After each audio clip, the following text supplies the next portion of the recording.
The cold came early that year.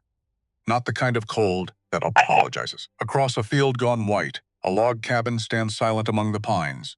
A thread of smoke rises from the chimney, then dies. Inside, a woman stands at the window, counting under her breath. 11 minutes now. Her eyes never leave the road. On the sill, a stack of white envelopes. They look polite. They are anything but. Then, from the foot of the hill, the sound of hooves, steady, certain. The gait of a man who has never once been the one waiting. Her hand tightens. $340, 2 weeks, and nothing that adds up. The man ties his horse to the 14th fence post, the one her father built in the August heat, hammering and whistling some tuneless thing. That was before the cough started. A hand settles on the door latch. The cold came early that year, not the kind of cold that apologizes. Not the soft frost that melts by noon and leaves the grass sparkling. This was the kind that moved in and unpacked its bags. That settled into the walls of the cabin like it owned the place. That made the old wood groan at 3 in the morning slowly, and not quite ready to admit it. May Hale stood at the window. She'd been standing there for 11 minutes. She knew because she'd counted. Counting was something she did when her hands had nothing useful to hold, and her mind had too much to carry. 11 minutes of watching the road. 11 minutes of watching the gray sky pressed down on the pines like a lid being sealed shut. And then he came. Garrett, she didn't need to see his face to know it was him. She knew the horse. A big brown gelding with a white fleece and the kind of casual, unhurried stride that belonged to a man who'd never once been the one waiting, who'd always been the one arriving. The one with the paperwork. The one with the pen already uncapped. He tied the horse to the post nearest the gate. The 14th post. May knew it was the 14th because she'd counted those two. Years ago, when she was 7, and the world was still a place where counting things felt like a game rather than a way to keep from screaming. Her father had built that fence in 3 days flat. August. Sweat soaking through his shirt before noon. Whistling something tuneless while he worked. Walter Hale could always find something to whistle about. That was before the cough started, before the medicine. Before the bills arrived in neat white envelopes that looked polite and were anything but. Garrett dismounted. He had the walk of a man who'd foreclosed on a dozen families that season and hadn't lost a single night of sleep over any of them. Unhurried, deliberate. The leather satchel under his arm bulged with papers. Legal words on legal paper that all meant the same thing in any language. "You're done, May," her mother's voice. From the doorway to the back room, thin as paper. "Your father's asking." She didn't turn yet. One more second at the window. One more second of standing between what was coming and the man in that back room, who couldn't stand up to face it himself. Not anymore. Not since the illness had taken his legs and his lungs, and left only his mind perfectly intact, perfectly aware, perfectly helpless. Cruelest thing about consumption. It kept the mind sharp. She turned. The back room smelled of camphor and wool blankets and the particular sweetness of sickness that no amount of open windows could clear. Walter Hale lay propped against pillows that had gone gray from 43 years old. Looked 60. The illness had done what years alone couldn't manage. It had taken the largest man May had ever known and reduced him slowly, systematically, like something being whittled down to its essential shape.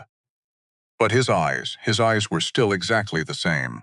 "Come here where I can see you proper," he said. She sat on the edge of the bed, careful. Even small shifts in the mattress caused him pain now, and he never said so, and she always knew anyway. "I heard Garrett's horse," he said. "Don't talk, Papa. Save it for what?" Not a question. A statement, delivered without bitterness, which somehow made it worse. "We both know what day this is, girl. Don't treat me like simple along with everything else." She took his hand. His grip, surprising. Stronger than it had any right to be. $340, she said. Not because he didn't know the number, because saying it out loud made it real and things could be dealt with. Imaginary things just grew in the dark. 340. He repeated it. Quiet. I built this place with 212. Did you know that? Your grandfather gave me 200. I added 12 I'd saved working Hendrick's mill. A pause. The wet, careful breath that every exhale had become. Funny what you remember. We'll figure something. May. She stopped. I need you to hear me. His thumb moved across her knuckles. Slow. I have failed you. I have failed your mother. I built a life on this mountain that turned out to be nothing but the memory of a life. And I need you to know that I know that. Before whatever comes next. I need you to know. You got sick, she said. That's not the same as failing. It is when you leave your daughter to carry what you couldn't. She didn't answer, because he wasn't wrong. And they were both past the point of comfortable untruths. She found Garrett in the main room. He'd let himself in. Of course he had. Men like Garrett didn't wait on porches. They installed themselves in your spaces and rearranged the air until you were the guest and they were the host, and somehow this had all happened without anyone saying a word about it. He had his ledger open on her mother's table. Her mother stood against the far wall, with her hands clasped at her waist and her eyes doing the thing they'd been doing for months now. That particular combination of love and apology that broke Ma's heart every time she let herself look directly at it. She didn't let herself look directly at it, Miss Hale. Garrett touched the brim of his hat, smooth, practiced. The gesture of a man who'd learned that good manners cost nothing and occasionally made difficult conversations go faster. Perhaps you can talk some sense into your mother about the timeline here. How much? Total. He blinked. People usually opened with something softer, a preamble, an apology of their own, however insincere. They usually worked up to the number. $340, he said. Plus accruing interest from the 15th. The number hit, not because she didn't know it. She knew it down to the cent. Had known it for months, had turned it over in her mind. At night, the way you turn a stone over looking for something useful. Underneath, $340. Her father had never cleared more than $60 in a good year. They hadn't had a good year in a very long time, and if we can't pay, she said, then I'll be back on the 15th with a sheriff's order. You'll have until sundown to remove your personal belongings. Everything else becomes property of the bank. There has to be. There isn't. He closed the ledger. That decisive snap. I've sat across from 100 families like yours, Mrs. Hale. This to her mother. The ending is always the same. You'd do yourself a kindness to accept it now and spare the false hope. He turned toward the door, and that was the thing about men like Garrett. They always turned toward the door too soon. Always assumed the conversation was over because they'd decided it was over. Because in their experience, Pitied, it always was, Mr. Garrett. He paused. I'll have your money before the 15th, May said. Every cent. He looked at her then. Really looked. Not the professional assessment of before. Something closer to curiosity. Maybe even something like the beginning of respect, which he quickly smoothed back into professional distance because respect didn't help his numbers, Miss Hale, he said, gently. Which was worse than dismissive. Where would you possibly? That's my business. A long pause. 2 weeks, he said. After that, I cannot help you. The door closed behind him. Her mother sat down heavily in the nearest chair and covered her face with both hands, not crying. Helen Hale had moved past crying weeks ago into something quieter and more exhausted. Just the hands over the face. Just the particular posture of a woman who had run completely out of ideas and was waiting for something. Anything to tell her what to do next. May stood in the middle of the room. $340. 2 weeks. No job, no land worth selling, no cattle left, no jewelry beyond her grandmother's plain silver ring. She was running the numbers in her head before she'd consciously decided to run them. That was just how her mind worked. It had always been practical, even when her circumstances weren't. Especially then. Nothing added up. She already knew it wouldn't. She was still standing there, still calculating. when she heard the second horse. This one was different. Garrett's horse had come one with a sound of certainty, of someone who'd made this trip before and would make it again. Unhurried because there was no reason to hurry, this horse came differently, measured, deliberate. The hoofbeats of something built to distance rather than display. May went to the window. The rider was tall. That was the first thing. Even on horseback, even at a distance, the height registered, broad through the shoulders, dressed in worn canvas and rough wool. The kind of clothes that got that way from actual use, rather than from any effort to look a particular way. Hat pulled low against the wind, dark beard.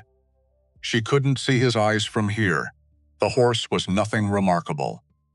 A mountain-bred animal, with a stocky build and sure feet. The kind of horse you chose when you cared more about arriving than about how you looked doing it. He dismounted smooth, no ceremony to it. Tied the reins to the second fence post. Not the nearest one, not the most obvious one, the second one, which was the sturdiest, and walked toward the cabin with the unhurried confidence of someone who had somewhere to be and knew exactly how long it would take to get there. The knock was firm, not aggressive, just present. May opened the door. Up close, he was younger than she'd expected, 30, maybe 32. The beard added years that his face didn't actually have, and his eyes, gray. The kind of gray that could be cold or careful, depending on which way the light was falling. She couldn't tell yet which one it was. He looked at her. Not the way Garrett looked at her. Not assessing value. Not calculating. Just looking. Taking in information the way you do when you actually need it, Miss Hale, he said. His voice was low, roughened by wind and altitude, and probably by not using it very often. Who's asking? Eli Cross. A pause. I have a proposition. She waited. Her mother materialized at her shoulder. If this is about charity, it isn't. His eyes didn't move from May's. It's a business arrangement. May I come in? Every pass of common sense, she had said no. Strange men didn't appear at isolated mountain cabins with business propositions, especially not for unmarried women, with no one to intervene if things went wrong. Especially not in the middle of a crisis that made you desperate enough to hear things you'd normally never entertain. Especially not then. 5 minutes, she said, and stepped aside. He didn't sit when offered. Instead, he stood with his back to the far wall, the position that let him see both the door and the windows without appearing to be watching either. May noticed it, remembered it. Said nothing. I'll be direct, he said. I need a wife, you need money, I'm prepared to pay off your family's debts in exchange for marriage. The silence that followed had weight. Her mother found words first. That is absolutely. $340, Eli said. He reached into his coat, produced a bank draft, set it on the table, plus enough to carry your family through the winter. No conditions on the money. It's yours regardless. The marriage is a separate matter. May looked at the draft, looked at the number on it, $400. She read it twice, because her brain kept trying to make it smaller than it was. Why? She said. He looked at her. Why me? Why this? She gestured at nothing in particular. The cabin, the circumstances, all of it. You're not old. You're not obviously broken. There are women who'd marry you without the transaction. Something moved in his expression. Quick, gone before she could name it. I value honesty over performance, he said. A business arrangement is clear. No false expectations. No manufactured feelings that fall apart after the first bad winter. I know what I need. You know what you need. That's more than most people have when they start. What do you need? A wife who can manage a household in difficult country. Someone who understands that survival requires more than sentiment. He paused. Choosing. Someone who won't flinch. That's still not an answer. It's the only one I have today. May's mother stepped between them, both hands up. May, put that draft down. You don't know this man. You don't know where he comes from or what he is or... We know where we're going if he leaves, May said quietly. Helen stopped. They looked at each other, mother and daughter. Both knowing the same arithmetic, both knowing it didn't work. Mady turned back to Eli Cross. "I'll need to see where I'd be living," she said. "I'm not agreeing to anything I can't verify. That's not possible before the decision. Then the decision is no." She held the draft back out to him a long moment. He didn't move. She didn't lower her hand. And then slowly he nodded. "I can tell you this much," he said. "The home is remote, the work is real. You won't lack for shelter or food, or your own space. I'm not looking for a servant." A pause. "I'm looking for someone who can stand next to me and not need me to explain everything twice. That's not enough information. It's what I'm offering." He reached into his coat again, set another card on the table beside the draft. "I'll leave both here. You have until tomorrow evening. If you decide yes, 1 bag. North Crossroads, dawn. The day after tomorrow." He moved toward the door. "If you don't come, I'll understand. And the money?" Her mother again. "If she agrees. What happens to it?" He paused at the door. "Didn't turn, debt gets paid whether the marriage works out or not. That's not a negotiating point." Now he turned, met May's eyes one final time. "I keep my word, Miss Hale. It's about the only thing I've always been certain I could say about myself." The door opened, the door closed, and the cabin was quiet except for the sound of that mountain-bred horse moving back up the road at the same measured, deliberate pace it come. May looked at the bank draft on her mother's table for a long time. Then she went to her father. He already knew something had happened. He could tell by the quality of her footsteps coming down the hall. Walter Hale had been listening to his daughter's footsteps for 22 years, and he knew every variation. The flat, determined stride meant business. The quiet one meant grief. The one that came now, heavy and careful and a little slower than usual, meant she was carrying something she hadn't decided what to do with yet. "Tell me," he said. She told him everything, every word she could remember. The draft, the proposition, the terms that weren't really terms, just facts.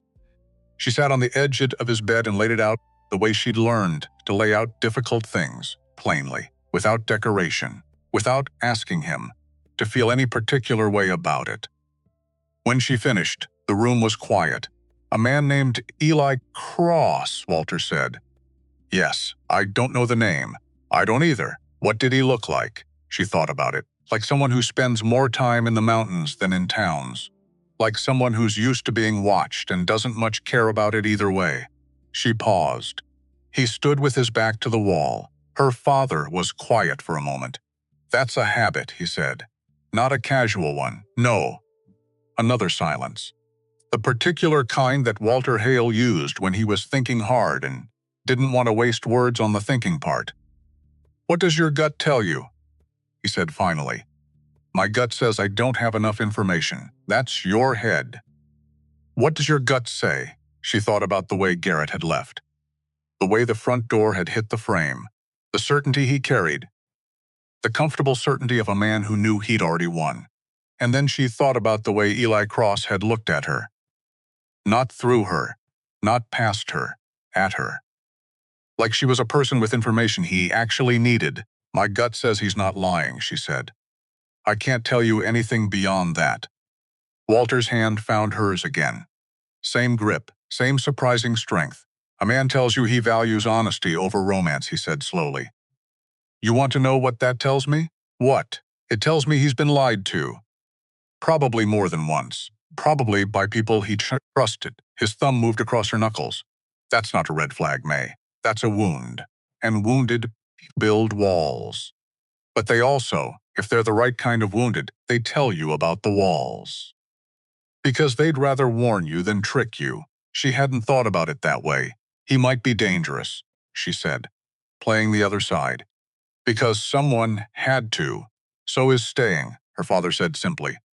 "We lose the land. We lose the cabin. Your mother ends up dependent on charity or family that has nothing to spare. That's dangerous, too." Just the slow kind. She looked at their joined hands. His, thin and translucent with the illness. Hers, rough from the work she'd been doing since she was 15. "I want you to do something for me," he said. "If you go, if you decide yes, Papa. Listen, I want to keep some money hidden. Always. Not a lot. Enough. Learn the land wherever he takes you. Learn it better than he knows it if you can. Make yourself essential, not because you're afraid, but because capable people are always safer than dependent ones. A pause for breath. And remember, a contract works both ways. He's buying your presence, not your soul. There's a difference. You make sure he knows you. Know the difference. She almost smiled. Even here. Even now. Teaching her how to survive. Where did you learn all that? She asked. From watching what happened to women who didn't know it, he said. I paid attention. She leaned down and pressed her forehead against his hand. Stayed there for a moment. Just that. The night was long. Her mother paced the kitchen until past midnight, not angrily. Just because stopping meant sitting still with it. And Helen Hale had never been good at sitting still with things that hurt. You can't, she said, for the 4th time. Or the 5th. May, you cannot go off into the mountains with a man you met this afternoon. This is not how things are done. How things are done hasn't been working out very well for us. Don't be smart not being smart. I'm being accurate. Her mother sat down. Finally, heavily.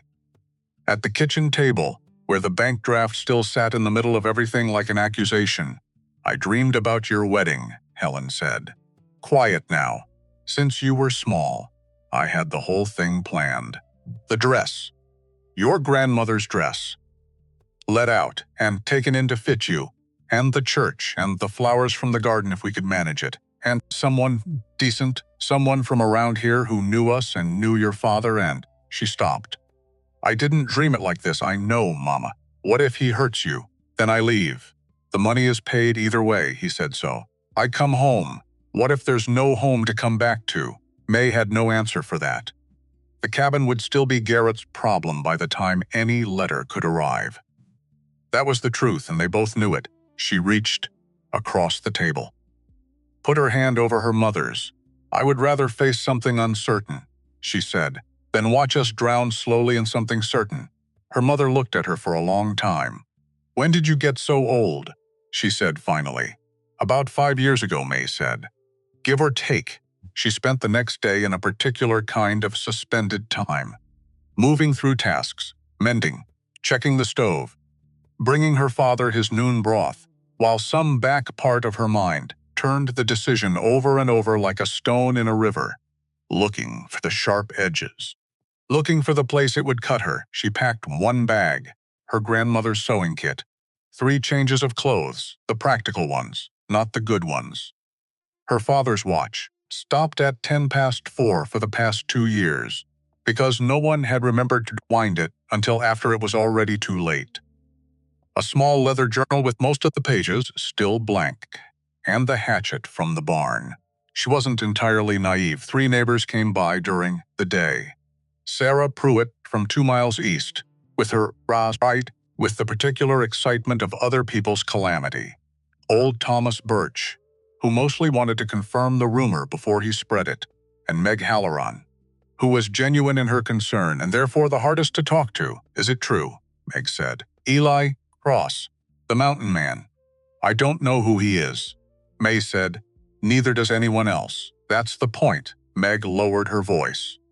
He comes down to Caldwell's store twice a year for supplies. Doesn't talk much. Doesn't explain himself. My husband tried to ask him once where he lived exactly, and he just looked at him. Like the question was interesting, and also not going to get an answer. What kind of supplies does he buy? Meg blinked. What? When he comes to Caldwell's. What does he buy? Is it one man's supplies or more? Meg thought about it. More, she said slowly. I think. I never really. More. A lot of flour, salt, tools usually. Once he had a full wagon. May nodded. Meg grabbed her arm. May, be careful, please. I'm always careful, May said. It hasn't helped much so far. I'm going to try something different. The evening came quietly. She sat with her father for the last time as his daughter alone. His only daughter. His May. The girl he'd built 14 fence posts for in the August heat while whistling something tuneless. She held his hand. He talked about small things. The Sesame she'd learned to ride. The winter she'd read every book and backwards twice, just to see if it felt different. The way she'd argued with the schoolmaster about a mathematical problem and been right, infuriatingly. Precisely, Etienne had noted, even at 9 years old, and not pretended otherwise. "You're going to be fine," he said. "Better than fine, you don't know that, I know you." A pause. Breath. "That's enough." She kissed his forehead, stood in the doorway for a moment, memorized the room, the way the lamplight moved. The smell of camphor and wool and winter and love, all mixed together into the specific atmosphere of this specific room. Specific man. This part of her life that was ending whether she walked out the door tomorrow or not. "Go," he said softly, "and don't look back." Looking back never helped anyone. Dawn came gray and iron cold. May dressed in her warmest clothes. Dark blue wool dress. Her best, the one her mother had sewn 3 winters ago. Practical coat. Good boots. She pinned her hair up plain and looked in the small mirror above the wash basin, and the face that looked back was familiar and somehow changed at the same time. She recognized it. Same eyes. Same jaw. Same straight line of a mouth that people sometimes mistook for unfriendliness, when it was really just the absence of performed happiness. But something in the set of it was different. She'd made a decision. That kind of thing leaves a mark. Helen made breakfast. Neither of them ate much. They moved through the kitchen together, in that particular choreography of people who've lived in a small space for years. The small adjustments, the reaching around each other, the knowing where things are, without looking. All of it so habitual that it felt like its own kind of grief this morning. Finally, Helen wrapped the blue wool shawl around Mai's shoulders. Her hands stayed on Mai's arms. "You write to me," she said, her voice careful. "Whatever happens. Even one line. Just that you're alive and you're all right, I will. And if anything, if he's not, I'll come home." May covered her mother's hands with hers. "I promise." They both knew the promise was harder than it sounded. The cabin behind her. Her father's voice from the back room just audible. "Be brave, May, but not reckless. Be kind, but not soft. You hear me?" She heard him. She always heard. She walked out. She didn't look back. The north crossroads were Osfin, someone from the Hale property. A lonely junction marked by a weathered signpost and a cairn of stones that some long ago traveler had built for reasons no one remembered anymore. Ely Cross was already there, 2 horses, his own mountain-bred gelding, and beside it a smaller mare, dark gray with a white star, and the kind of calm, attentive eyes that told you something real about an animal's character. The mare was saddled, waiting, like she'd been told to expect someone. Eli had cleaned up since yesterday. His beard was trimmed. He wore a clean shirt under the heavy coat. It was as close to formal as someone like him probably got, and she appreciated that he'd made the effort without making it obvious that he had. "Miss Hale," he said. "I wasn't certain you'd come." "Neither was I," she said honestly. He almost smiled. "Not quite honest." "I appreciate that." He produced a small book and a folded paper from his saddlebag. "I had a circuit preacher draw up the paperwork. He's a 1/4 mile up the trail. If you're still willing." Last moment. She knew it. He knew it, the place where you could still turn around and walk back and say it was all a strange interlude. A 2-day fever dream, nothing more. The place where the story could still be. And then nothing happened. And the bank took the land, and the family scattered, and that was that. She thought about her father's face in the lamp-pole light. She thought about the number on that bank draft. She thought about the way Ely Cross had looked at her yesterday, not through her, not past her, and about Garrett and the comfortable certainty he'd carried into their home like he already owned it. "I'm willing," she said. The preacher was an elderly man with kind eyes and hands that shook slightly from age or cold or both. He asked no questions beyond the legal requirements. Read the words from a worn book in a voice that was somehow both formal and gentle. "Do you, May Ellen Hale, take this man, did she, to have and to hold, from this day forward?" She did. "I do." The words surprised her. How steady they came out, how certain. Like she'd been saying them for years, and had only just gotten around to the occasion. Ellie signed the certificate, passed the pen to her. She looked at the line for her name, at the space that would hold the last version of who she'd been. Before this moment, her hand was steady when she wrote it. The preacher was paid. Gold coins, the kind that didn't belong in a mountain settlement, and then he was gone. And it was just the two of them. And the horses. Her name is Wren, Eli said, nodding toward the gray mare. She's sure-footed in bad terrain. You'll need that where we're going. May approached the mare slowly. Let her smell her hand first. Wren dipped her nose, breathed out warm against May's palm. There you are, May thought.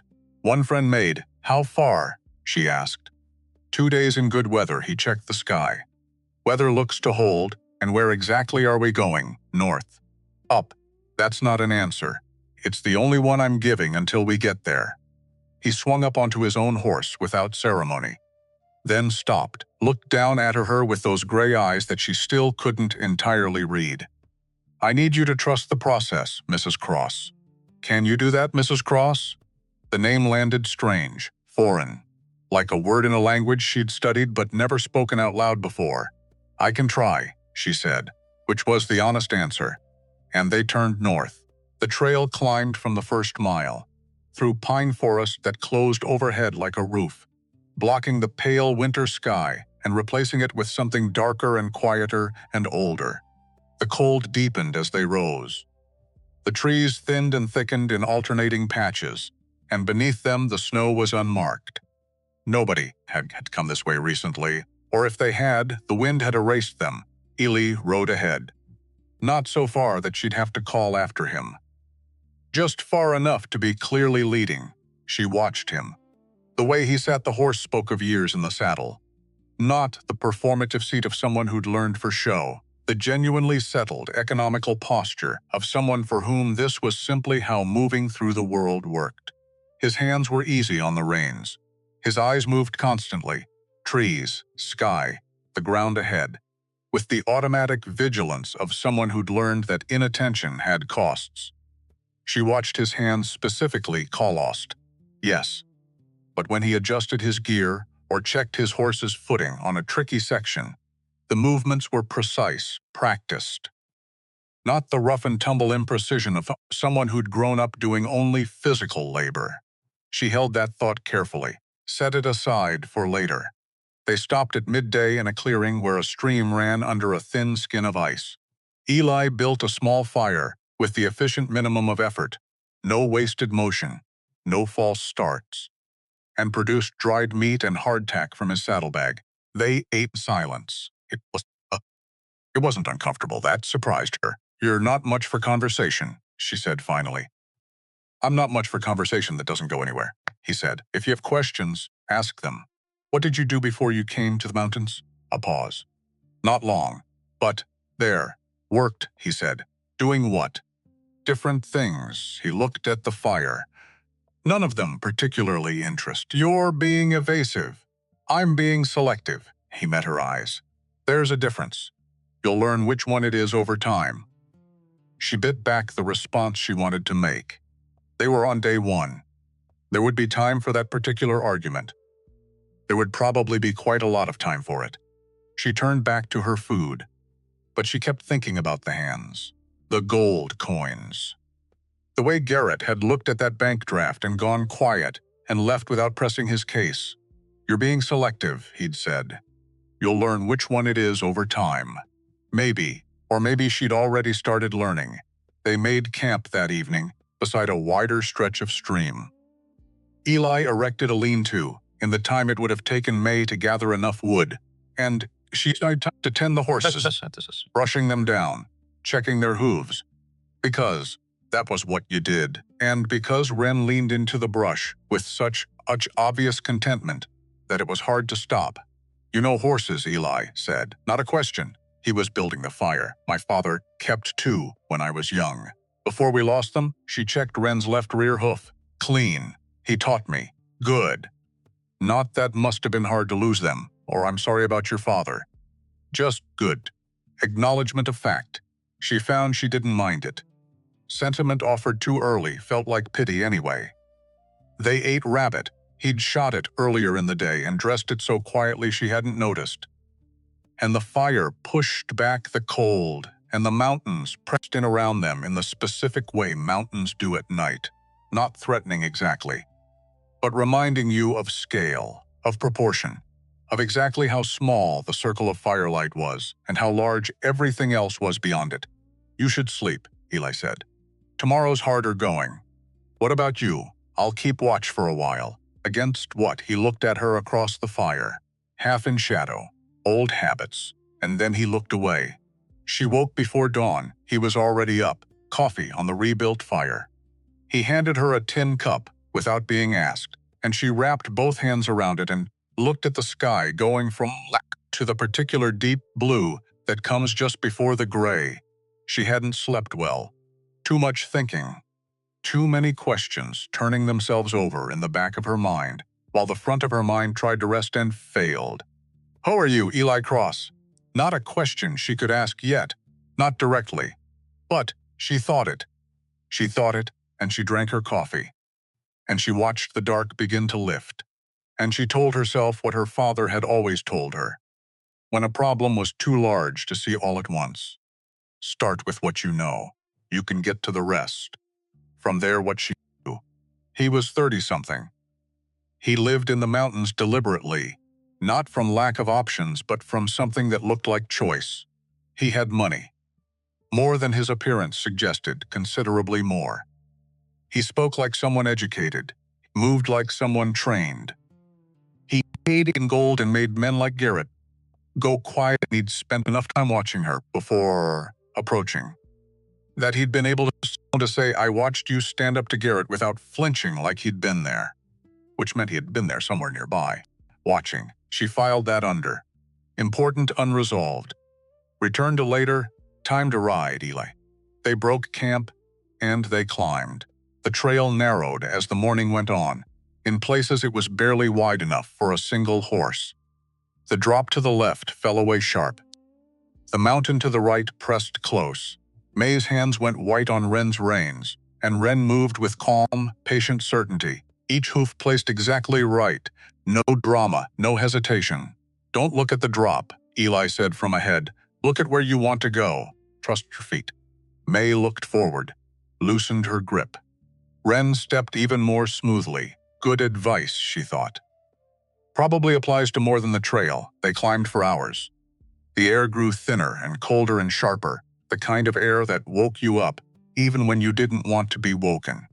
And just when she thought they couldn't possibly go higher, the trail leveled and opened. The valley appeared below them, like something that had been deliberately hidden, a secret kept by the mountains for their own reasons. Hemmed in on all sides by peaks that were already white at the top, green still at the lower elevations, the dark evergreen of pines and fir, and winding through the center of it all, a creek that caught the afternoon light and threw it back, and buildings, actual buildings. Not one, not two, a lodge structure of timber and stone set on a rise, barns, outbuildings, a workshop with smoke coming from its chimney. Gardens, she realized, dormant now in late autumn, but clearly there, laid out in organized rows along a flat section near the creek. May sat completely still on Wren's back, looking, understanding, arriving in pieces, like ice cracking. "Welcome home, Mrs. Cross," Eli said quietly. She turned and looked at him. He wasn't watching the valley, he was watching her, looking at her face with the same careful attention he'd given her at the cabin door yesterday.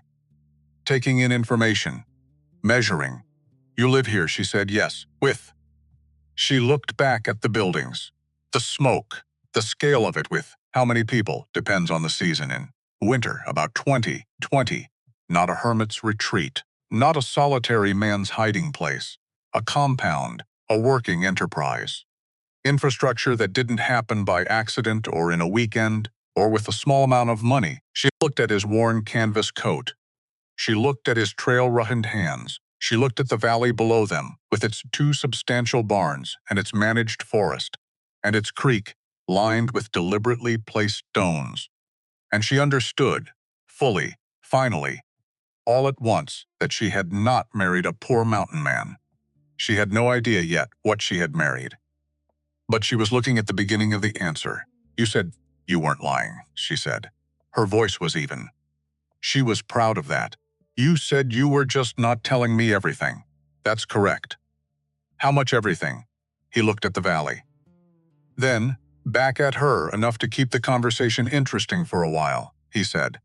And he touched his heels to his horse and started down the slope. May sat there for 3 more seconds. "Be brave," her father's voice said, "but not reckless." She pressed her heels to Wren's sides, and she followed. The valley had its own weather. May learned that in the first week. Down in the settlements, when the sky went gray, you could see it coming from a long way off. You had time. Time to bring the animals in. Time to close the shutters. Time to prepare. Up here, the storms arrived without announcement. 1 hour, the sky was clear and hard and blue as a rifle barrel. The next, clouds were pouring over the eastern ridge like something being poured from a bucket. Fast, purposeful. Like the mountains had been saving it up and decided all at once to spend it. She was standing in the yard the first time it happened, talking to Declan Ward about the hay stores. And she wasn't talking anymore because the wind changed direction entirely in the space of a single breath, and the temperature dropped 10 degrees in what felt like seconds. And Declan looked up at the sky and said simply, "Inside." Now, they ran the snow hit before they reached the porch. May stood in the doorway of the lodge, breathing hard, watching the world go white in 30 seconds flat, and she thought, "This is where I live now." A place where everything can change before you finish a sentence.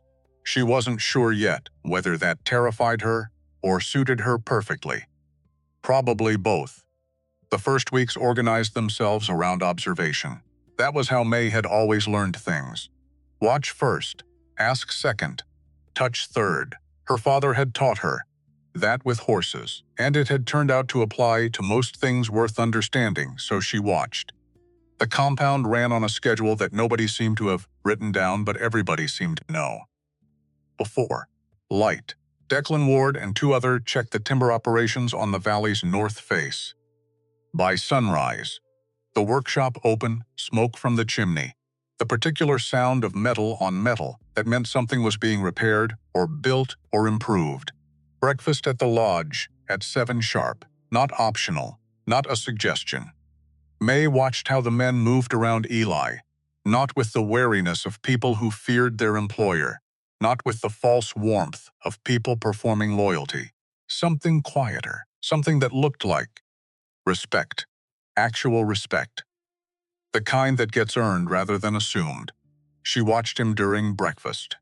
He sat at the same end of the long table every morning, ate what everyone else ate, asked questions about the work, specific questions, the kind that told you he already understood the answers and was checking whether you did too. He listened when the answers came back, really listened.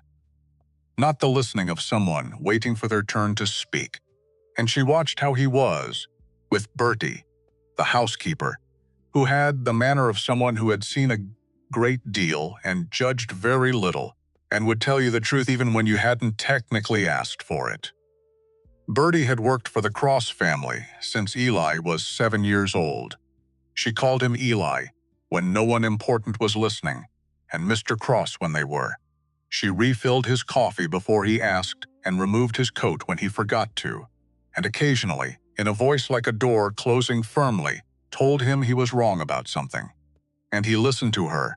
That told May more than anything else had so far. She learned the land, not all at once, piece by piece, like her father had told her to. Start with what you know. Get to the rest from there. The valley was wider than it looked from the ridge. 2 miles across at its broadest point. 5 miles long from the northern cliff face to the southern pass. The creek that ran through the center of it was fed by snowmelt from 3 different ridges, and ran clean and fast even in winter, which meant the valley had never lacked for water. The timber operations covered most of the northern and eastern slopes. Managed harvest, that was the term Declan used. Not clear-cutting, not taking everything and moving on. Specific sections were harvested each year in rotation, giving the rest time to regenerate. The stumps were counted, The new growth was catalogued. It was, she realized slowly, more like farming than like logging. Who decided to do it this way? She asked Declan one afternoon. Watching a crew work a slope 3 ridges over, he squinted at her, like the question surprised him a little. Mr. Cross did, when he took over. His father ran it different. Different how? A pause. Faster, he said. And then he went back to watching the crew faster. She turned that word over. Thought about what faster meant in the context of a forest. Thought about what it meant in the context of a man's legacy and what he chose to do with it. Thought about Eli Cross choosing slower. On the 6th day, she found the ledgers, not by accident and not exactly on purpose. She'd been looking for paper to write her mother's letter. She'd promised, and May kept her promises the way her father had taught her, as a matter of basic integrity rather than sentiment. And she'd tried the small room off the main hall that she thought was a supply closet. It was not a supply closet. It was an office, and the shelves along the far wall were lined with ledgers. 12 of them, maybe more, organized by year, labeled in handwriting that was precise and small, and told you the person who wrote it did not waste space. She should have left. She stood there for about 4 seconds, telling herself to leave. Then she pulled the most recent one. The numbers were large, not just large. The kind of large that reframes everything retroactively. Not the comfortable wealth of a man who'd inherited enough and lived carefully. Working wealth of an operation that was genuinely, significantly, substantially successful. Contracts with railroad companies. Contracts with mining operations. Timber sales from 5 different sites across the territory. Not just this valley, 5 sites. She'd thought the valley was the whole of it. She'd looked at the compound and thought, this is what he has. This was not what he had. This was where he lived. She put the ledger back exactly where she'd found it, closed the door, stood in the hallway for a moment. How many people work for you? She'd asked. The first day in the valley. About 20, he'd said. In winter, he had not mentioned the other 4 sites. He had not mentioned the railroad contracts. He had not mentioned a lot of things, not lies, selections. Her mother's reply came 2 weeks later, carried up by a supply rider who made the lower pass, once a month, 3 lines only. Your father is weaker but still here. Still? Asking about you, I told him. You wrote. He said good. May folded the letter and put it in her coat pocket next to the contract. 2 pieces of paper, both of them anchors. She was not entirely sure why she hadn't mentioned the ledgers yet. Except that it felt like something she was meant to discover on her own timeline, and she hadn't finished discovering it. She found Eli in the workshop that evening. He was at a workbench in the far corner, bent over what appeared to be a broken piece of equipment. Some kind of gear mechanism for one of the timber saws, lamp burning, tools laid out with the same precision as everything else he did. He was so focused he didn't hear her come in. She stood in the doorway and watched him work for a moment. His hands were certain, unhurried. Taking the mechanism apart and laying the pieces in order. The way you do when you want to understand something completely before you try to fix it. You have other operations, she said. He looked up, not startled. He didn't startle. But he went very still for a beat. Yes, he said. 4 others. A pause. 5, actually. The ledger you found was from 3 years ago. She blinked. How did you? You had paper dust on your sleeve when you came to dinner. From the supply room shelf, he looked back at his work, which isn't a supply room. She felt heat rise in her face, which was annoying. She hadn't done anything wrong. She was allowed to be annoyed that she'd been caught before she decided to bring it up herself. You could have told me, she said. You could have asked. You could have led with it. I could have. He set down the small tool he was holding, looked at her directly. And then you'd have spent the last 6 days relating to the Empire instead of the Valley. I wanted you to know the Valley first, she opened her mouth. Closed it. She stopped. That's actually a reasonable explanation, and I find it extremely inconvenient that you have one. The corner of his mouth shifted, not quite a smile. But close, sit down, he said. I'll tell you what you want to know, he told her, about the operations methodically. Not the way someone recites facts they've memorized, but the way someone describes their actual work. The valley was the operational center, the place where the primary harvest was managed, and where the leadership of the whole enterprise lived. The other 4 sites were managed by foremen who reported to Declan, who reported to Eli. Monthly reports. Or in inspections. Eli visited each site at least twice a year. 500,000 board feet in a strong year, railroad ties, bridge timber, mine shoring. The building wooded for a territory that was growing faster than it could keep up with itself. May sat on a stool across the bench from him and listened. Not passively, asking questions, real ones. The kind that showed she was actually following, not just waiting for him to finish. What's your biggest contract risk, she said. He looked at her. You want to know about contract risk. I want to understand what could go wrong. I find it helps to know the worst version of things ahead of time. Pause. Then the railroad expansion contract. Harrison Wells. His company has 3 years left on our current agreement. If he decides not to renew, that's 40% of annual revenue. What would make him not renew? Instability. Any suggestion that the operation isn't being managed well. He values consistency over everything else, and what threatens consistency right now. Ellie was quiet for a moment. Longer than the others, my uncle, he said. She'd heard the name before. Raymond Cross, in pieces. From Bertie Mosley, who mentioned it the way you mention weather. Factually, without editorial, but with the clear implication that the appropriate response was to take it seriously and prepare accordingly. Now Eli told her the whole of it. Raymond Cross, 54 years old, Harlan Cross's younger brother. For 20 years he'd been part of the family enterprise in a peripheral way, involved enough to feel. The actual, entitled to have no real understanding of it, rare understanding of it. When Harlan Cross was still healthy, Raymond had been manageable. Harlan kept him at a distance with a combination of financial stipend and deliberate exclusion from anything that actually mattered. Then, 11 years ago, a discrepancy in the books, a significant one, traced back to Raymond without much difficulty because Raymond, it turned out, was not nearly as clever as he believed himself to be. Harlan had him removed, formally, cleanly, legally, cut off. Raymond had contested it then, lost. 3 years ago, Harlan died and left everything to Eli. Raymond contested again, lost again, and now, he's found a different approach, Eli said, which is, he has a document. A contract, my signature on it, arranging a side deal with a competing railroad contractor, under-the-table pricing. The kind of arrangement that would void our contracts with Wells, and several others if it were real. May frowned.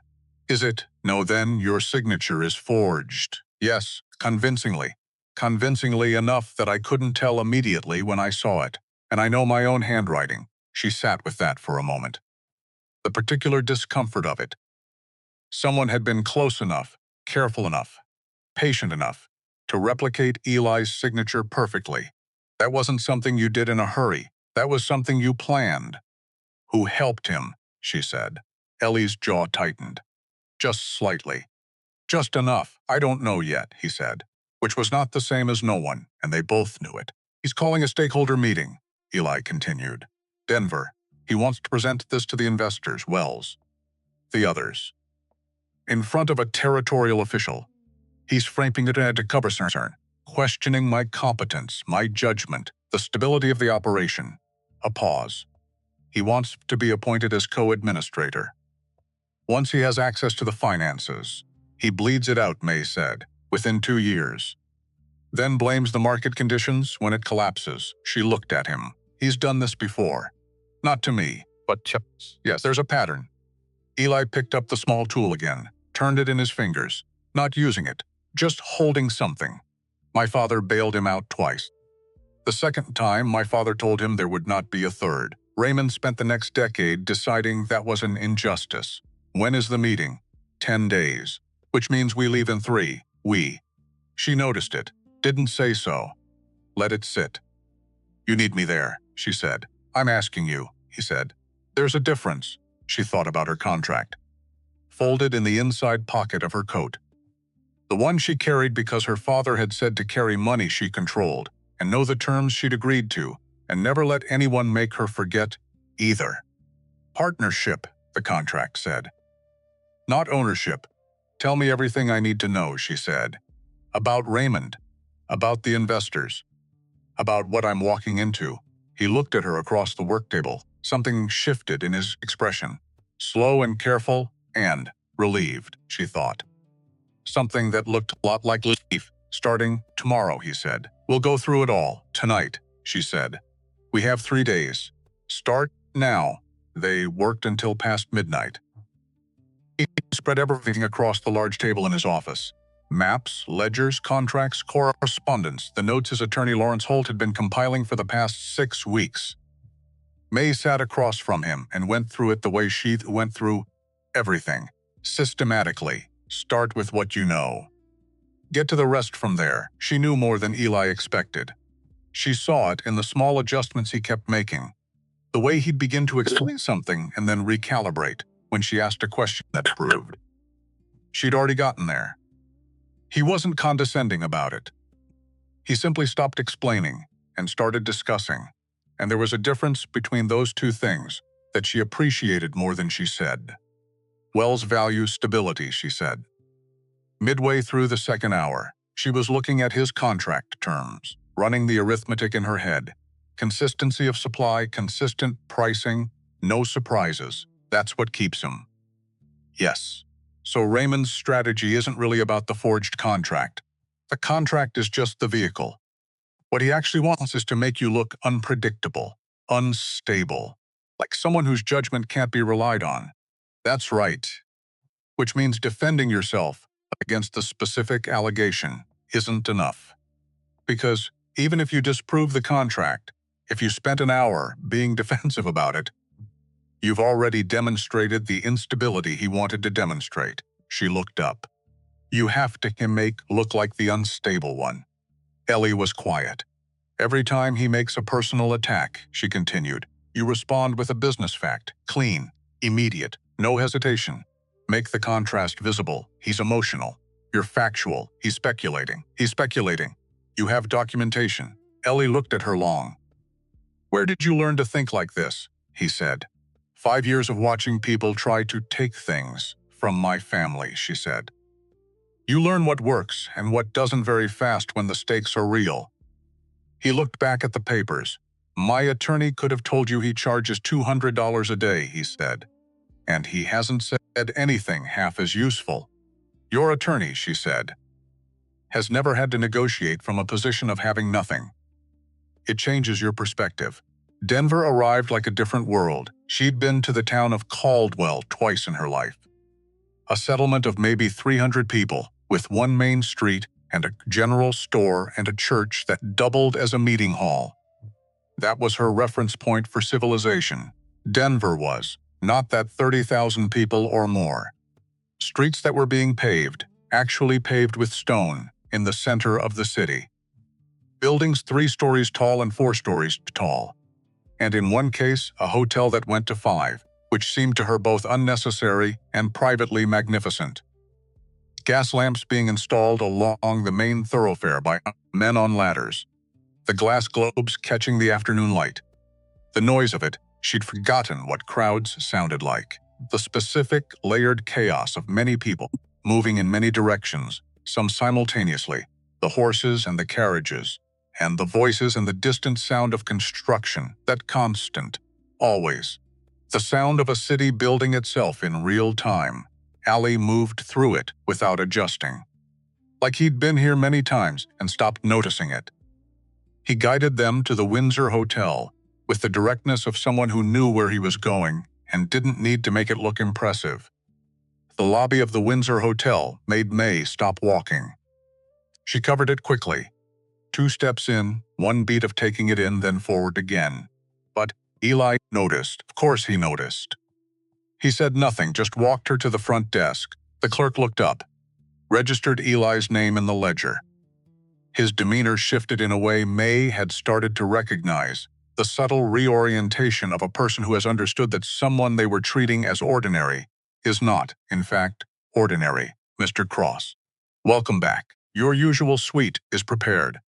A glance at May, professionally calibrated. And for Mrs. Cross, the suite will be sufficient, Eli said. My wife and I prefer adjoining quarters. My wife, out loud, to a stranger, said with such complete matter-of-factness that nobody in the lobby had any reason to look twice. She found she didn't mind it, which was worth noting. The suite was 3 rooms. Sitting room, 2 bedrooms, a private bathroom with running water. She turned the tap at the basin and watched water come out of it, and thought about the creek in the valley and the water pump in the kitchen, and how neither those worked like this. Both bedrooms lock from the inside, Eli said, from the sitting room doorway. I'll be working most evenings. You'll have your privacy, I know, she said. You don't have to keep reassuring me. I'm not reassuring you. I'm informing you. There's a difference, she finished. Yes, I've gathered you feel strongly about that distinction. That almost smile again. Quick, gone, I need to go meet with Lawrence, he said. His attorney. You should rest. Tomorrow is going to be. I'm coming with you. A pause. It's a business meeting, May, I'm aware. I'm coming with you. He looked at her for a moment, calculating something. Then, fine. Lawrence Holt was 50 years old with the careful, contained, linked manner of a man who'd spent 3 decades being the smartest person in the room, and had learned to be quiet about it. He had offices on the 3rd floor of a building on Larimer Street. Neat. Professional. No unnecessary decoration. He shook Eli's hand. Looked at May with polite professional neutrality. This is my wife, Eli said simply. She'll be sitting in. Holt's neutrality didn't waver. But May caught the half-second assessment, the quick inventory of her clothes, her bearing, her youth, her mountain origins, before he redirected his attention to Eli. May sat in the corner chair, took out the small notebook she'd brought from the valley, and listened. They went through the strategy for 90 minutes. Raymond's likely approach, the investment concerns, the forged contract, how to handle the territorial official. Holt was thorough, precise. He anticipated objections with the skill of someone who'd spent years preparing for conversations he hoped would never happen. He was also, she noticed, treating this like a battle to life rather than a battle to win. There was a difference. Survival meant don't lose. Winning meant Raymond Cross walks out of that room with nothing. What about the personal attacks? She said. Both men looked at her. Raymond's not just going to argue business, she said. He's going to make it personal. He's going to question Eli's judgment, his character, his choices. How do we handle that? Holt glanced at Eli. She's right, Eli said. The standard approach, Holt said carefully, is to redirect. Don't address them at all, May said. Acknowledge that you heard him. Then return to business. Every personal attack gets answered with a business fact. It makes him look like he came here to air a grievance, instead of raise a legitimate concern. She paused. Because that's what he did. He came here to air a grievance. We just need everyone in the room to see it. Holt looked at her for a long moment. Mrs. Cross, he said, has anyone suggested you consider law? Once or twice, she said. I've found negotiating without a license works just as well. The morning of the meeting, May put on the green dress. Ellie had insisted on the dressmaker 2 days prior. She'd resisted. He'd been patient and immovable in equal measure, which she was beginning to understand was his default mode when he'd already made up his mind. It's armor, he'd said. Not decoration. She'd understood that. Armor she could work with. The dress was deep green silk, simple in its lines, expensive in a way that was visible without being theatrical. The dressmaker's assistant had spent an hour explaining how to move in it, how to sit, how to walk, how to manage the small train without making it obvious you were thinking about the small train. May looked in the mirror. The woman looking back was familiar, and not same face, same eyes, same jaw that people sometimes read as unfriendly when it was really just honest. But The dress changed the framing, the way a good frame changes a painting not by altering the image, but by telling you how to see it. She reached up, removed the hotel's pearl pin from her collar, replaced it with the small plain brooch from her coat pocket, the one that had been her mother's, silver, worn smooth. Don't forget, she told her reflection. She didn't need to say forget what. She knew. The territorial business office was stone and glass and deliberate authority, wide steps, heavy doors, the kind of architecture that said, decisions made here have weight. May walked in on Eli's arm. The conference room on the second floor was already occupied. 20 people, maybe more. Men in expensive suits doing the thing that men in expensive suits always do before formal proceedings, circulating, establishing alliances, collecting information through what looked like casual conversation and wasn't. She saw Raymond Cross immediately. You couldn't miss him. He stood near the head of the table, like he'd already taken possession of something that hadn't been offered to him. 54 years old. Well-dressed with the slightly too careful precision of a man who needed you to notice his tailoring. Thinning hair, the soft build of someone who'd lived well without working at it. His eyes, when they found Eli's, held the particular combination of contempt and anticipation that you see in people who've been waiting a long time for a specific moment and have decided the waiting was worth it.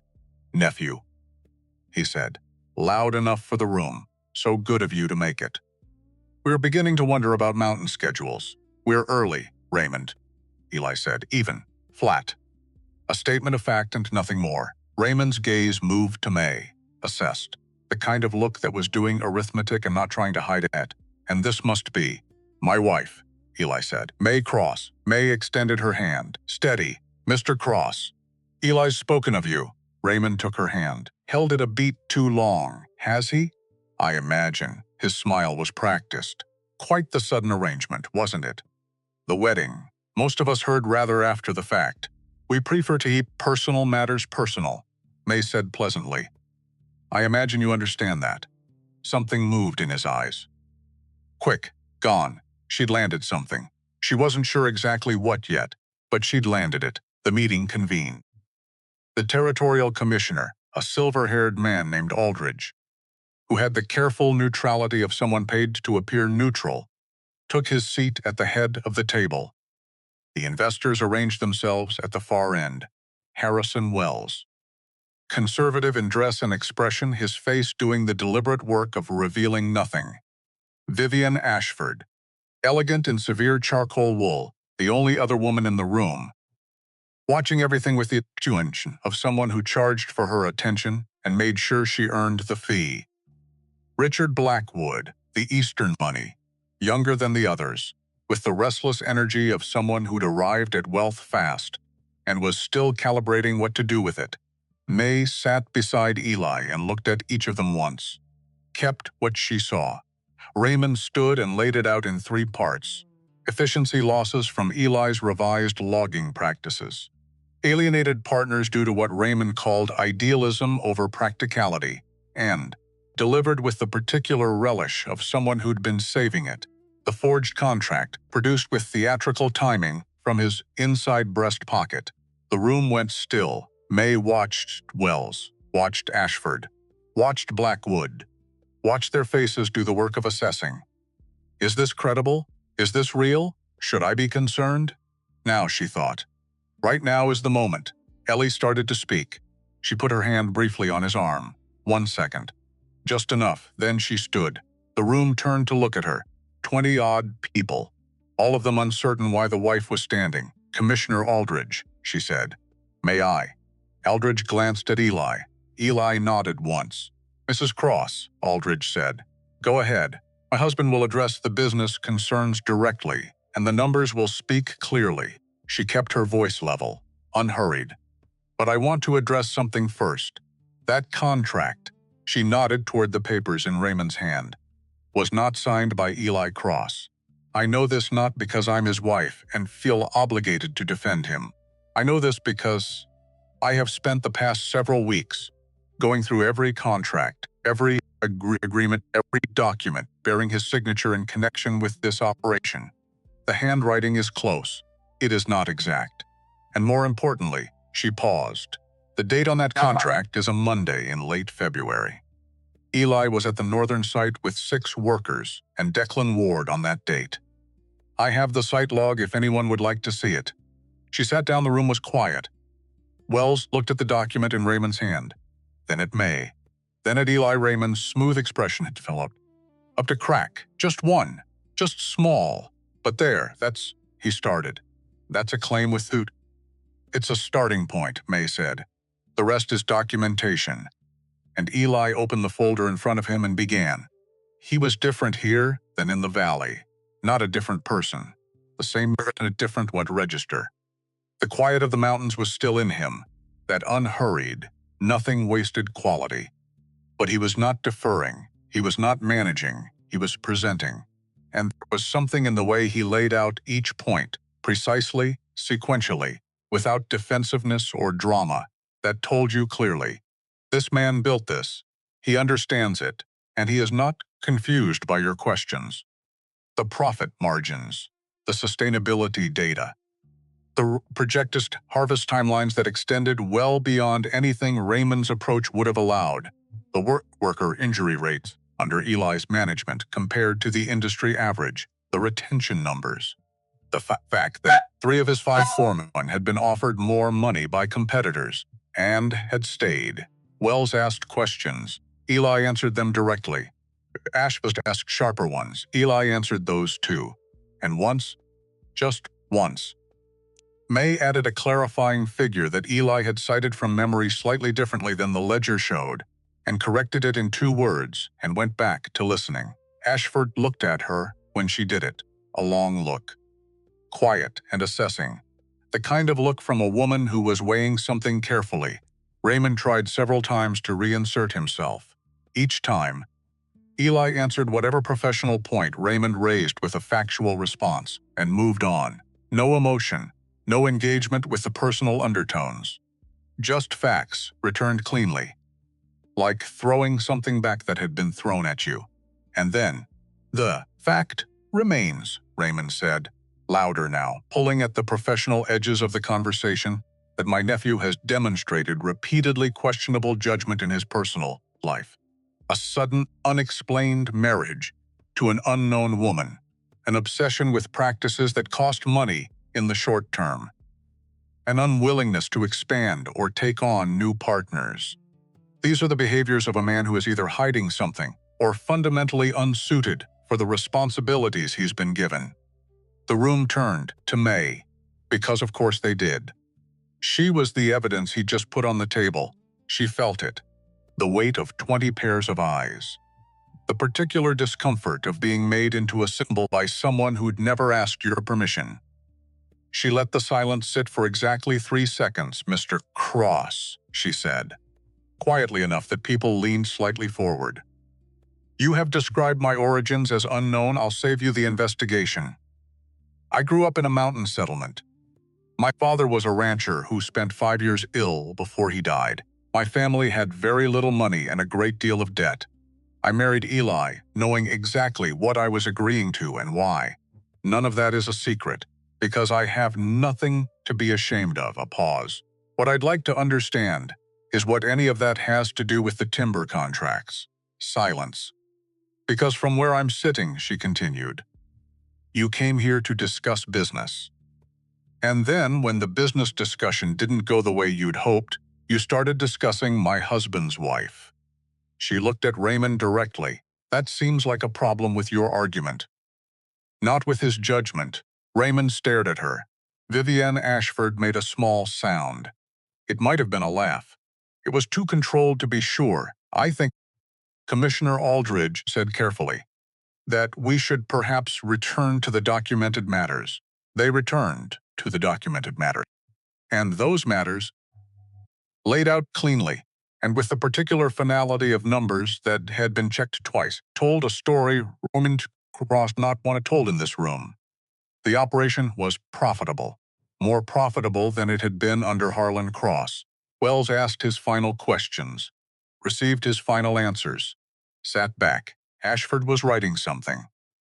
Blackwood was leaning forward with the expression of a man arriving at a conclusion he found genuinely interesting. The commissioner thanked everyone, said he saw no grounds for the intervention being requested. Raymond Cross sat very still, then he stood, and without a single word, he picked up his papers and walked out of the room. The room shifted, the way rooms do after something has resolved. The tension that had been present since the beginning, visible only in retrospect, simply dissipated, like air going out of something. Wells crossed the room to Eli, shook his hand, said something brief and professional about continued confidence in the operation. Blackwood followed with more enthusiasm, and a question about expansion plans, and Vivian Ashford moved toward May. She was not quite what May had expected close up. There were photographs in some of the newspaper clippings Eli had shown her, made her look formidable in a composed, remote way. In person, she was formidable, differently. The composure was real, but there was something warmer in it than the picture suggested, something that had lived a more complicated life than the official record implied. That was well managed, Ashford said. I told the truth, May said. In the right order, yes. That's the part that takes skill. Ashford looked at her steadily. I'd like to speak with you and your husband before you leave Denver. Not today. You've both earned a quiet evening, but soon. I have something I want to discuss. What kind of something, May asked. The useful kind, Ashford said. They walked out of the building and into the afternoon. Denver was doing what Denver always did, being loud and busy, and entirely unconcerned with what had just happened inside that particular room. May stood on the steps for a moment. Breathing Ellie stood beside her, not touching, just present. You didn't have to speak, he said. Yes, I did. She looked at the street below. We're partners. You said so. That means I fight when there's something to fight. He was quiet for a moment. Then, what you said about your father, your family. You didn't have to. I didn't do it for you. She turned to look at him. I did it because Raymond was trying to use my past to make me small. And I refused to be made small by the truth about where I came from. My father built 14 fence posts in August heat. He was the best man I have ever known. I'm not ashamed of a single thing about my life before you. Ely looked at her. Something in his expression that she didn't have a word for yet. Something she'd been watching build for weeks, carefully. Like a man who doesn't trust himself to move too fast towards something he wants. I know, he said. Quietly, like something he meant, they started walking. No particular direction. Just away from the building and into the ordinary noise of the city. And the thing that May noticed, that she would remember later, when she tried to identify the exact moment something shifted, was that they walked at the same pace, without adjustment, without one of them slowing or the other speeding up, just side by side, like they'd been doing it for years. That evening, there was a letter waiting at the hotel. Cream-colored envelope. Red wax seal. Deanna Cross, Raymond's wife. Requesting the pleasure of May's company at a small dinner gathering the following evening. An opportunity for the family to properly welcome the new Mrs. Cross. Informal. Just a few close friends and associates. May read it twice, handed it to Eli. He read it, his jaw went tight. Just slightly. You don't have to go, he said. What happens if I don't? She tells everyone you're afraid of her. Or worse, that you're unsuitable. He set the letter down.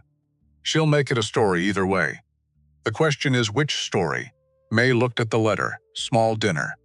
A few close friends and associates.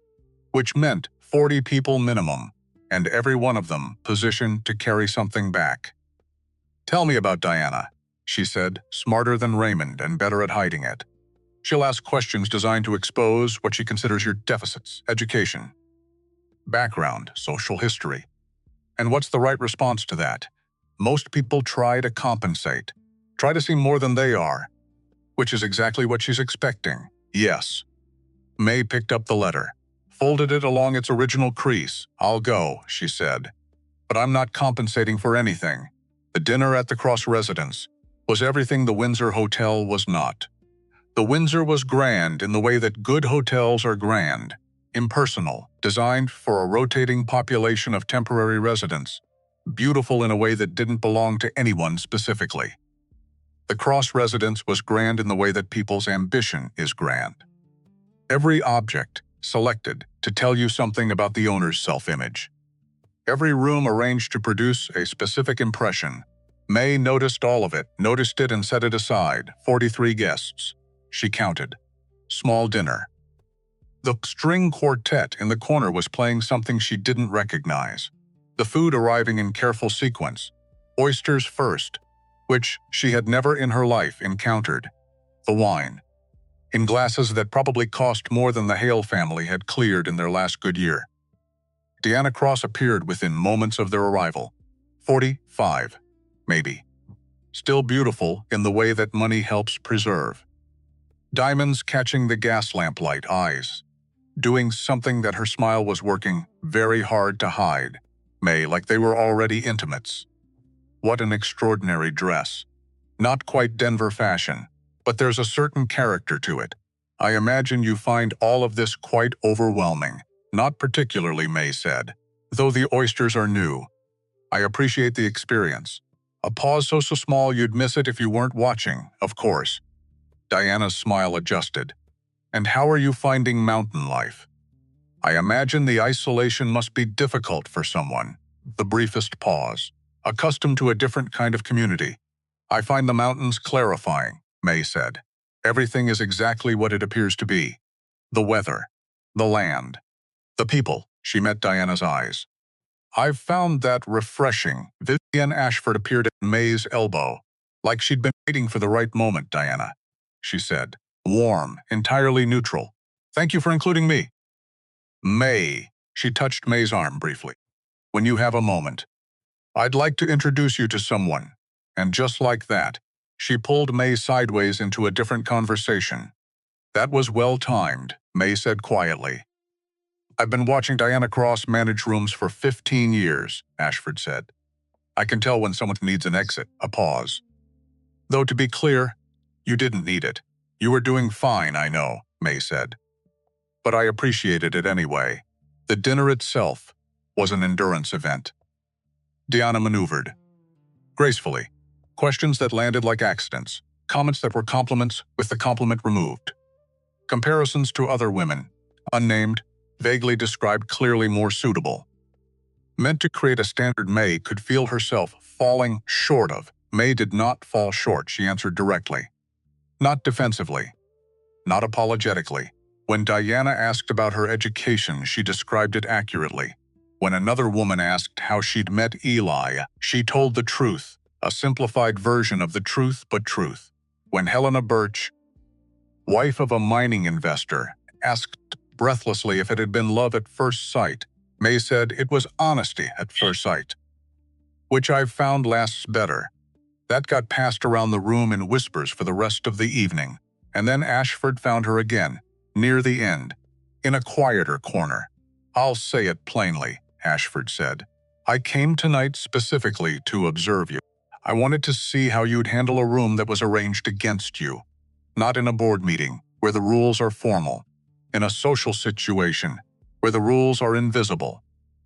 And I'm satisfied. She produced a calling card. I want to meet with you and Eli tomorrow morning. What I'm going to propose is, she considered, significant. But I think you're both ready for it. May took the card. What kind of significant, she said. The kind that changes what the next 10 years look like. Ashford closed her bag. Get some sleep, Mrs. Cross. Tomorrow is interesting. The hotel room was quiet when May finally got back. Ellie was at the desk with papers. He looked up when she came in. How bad, he said. Not bad, she said. Educational. They talked it through. Diana's maneuvering. Ashford's offer, what came next. And then May asked the question that had been sitting in her chest all evening. What made you decide to do it differently? The operation, the way you changed things from how your father ran them. He was quiet for a moment, not avoiding. Considering, my father was effective, he said finally. He was not a cruel man. But he was a man who believed that resources existed to be used, that the point of a forest was the timber in it, that the point of a worker was the labor in him. He set down his pen. I watched what happened to the land on the eastern slopes that we'd worked hardest, what it looked like afterward, and I thought that what we were doing was borrowing, and not intending to pay back. So you decided to pay back. I decided to change what we were taking in the first place.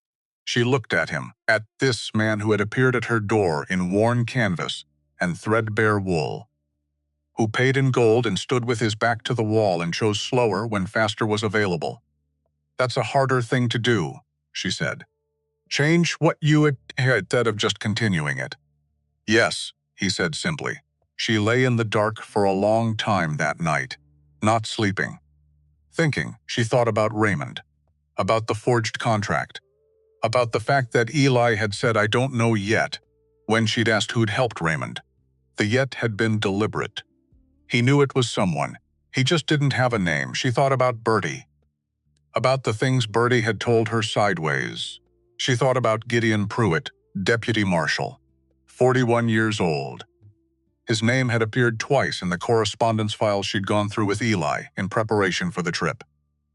Both times in contexts that were slightly off, not wrong, just slightly off. The way a door is slightly off when something has moved the frame without anyone meaning to, she would ask. Tomorrow, after Ashford's meeting, she closed her eyes. Outside, Denver kept doing what Denver did, loud and busy, and entirely unconcerned.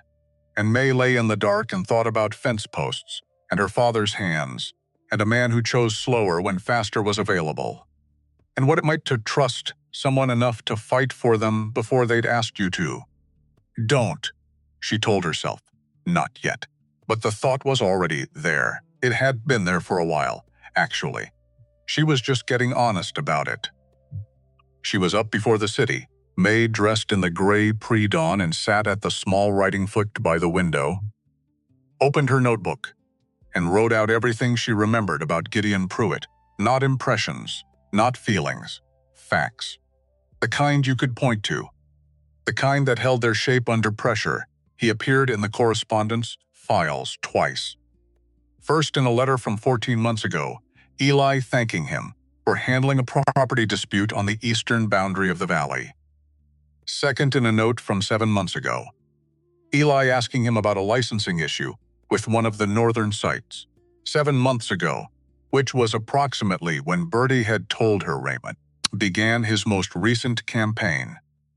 The timing between Raymond's renewed pressure and Pruitt's reappearance in Eli's correspondence was close enough to be interesting. Not close enough to be proof, but interesting. She thought about what Bertie had said sideways, about who knew the access routes, about how Raymond had never personally been to the valley but seemed to have very specific knowledge of its operations, specific knowledge, which had to come from somewhere, which had to come from someone. May closed the notebook, stood, and went to find Vivian Ashford before breakfast. Ashford's hotel was 3 blocks from the Windsor. Smaller, quieter. The kind of establishment that catered to people who valued discretion over spectacle. May arrived at 7:15, was shown upstairs to a private sitting room where Ashford was already at a table with coffee and documents spread around her. You're early, Ashford said. So are you? I never stopped. She gestured to the opposite chair. Sst, tell me what's on your mind, May laid it out. Cleanly, the correspondence files, the timing, Pruitt's name appearing 7 months ago, Bertie's sideways comment about someone with specific knowledge of the valley's operations who had no business having it. Ashford listened without interrupting. When May finished, the older woman was quiet for a long moment. Gideon Pruitt, she said finally. Not a question.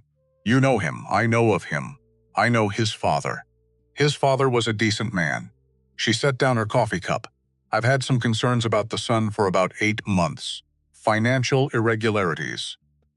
Not large enough to prove, large enough to notice if you're paying attention. Raymond's money, May said. Almost certainly. Ashford looked at her directly. If Pruitt helped create that forged contract, And I think he did because that level of detail about Eli's operations requires inside knowledge. Then we need evidence that's clean enough to present formally, not accusation. Documentation. What kind of documentation? Financial transactions. Payments from Raymond to Pruitt that can be traced and verified. She paused. I have a man who does this work. Quietly. Thoroughly. He's been looking at Raymond's accounts for 3 weeks at my request. May went still. You were already investigating. I was already suspicious, Ashford said. Suspicion without evidence is just noise. I needed the evidence to matter. A pause. What I didn't have was a reason for Pruitt to expose himself. He's careful. He won't move unless he thinks he's being offered something. What kind of something? Ashford's expression shifted, just slightly, the particular shift of someone who'd been waiting to say the next part. That, she said, is where you come in. The plan was simple. Simple plans were always the most dangerous. Simple plans had the fewest places to hide and the fewest excuses if something went wrong. But they were also, in May's experience, the ones that actually worked. Ashford's investigator had found 3 payments, substantial ones, moved through enough intermediary accounts to look accidental to an untrained eye, but traceable with patience. The documentation existed. What they needed was Pruitt confirming his own involvement, not to May or to Ashford, but to an independent legal witness who could testify to it. Which meant Pruitt needed to think he was safe. Which meant someone needed to give him a reason to believe he was still ahead. He'll expect to be contacted by Raymond, May said, after yesterday. Raymond lost in that room and Pruitt will want to know what comes next. Exactly.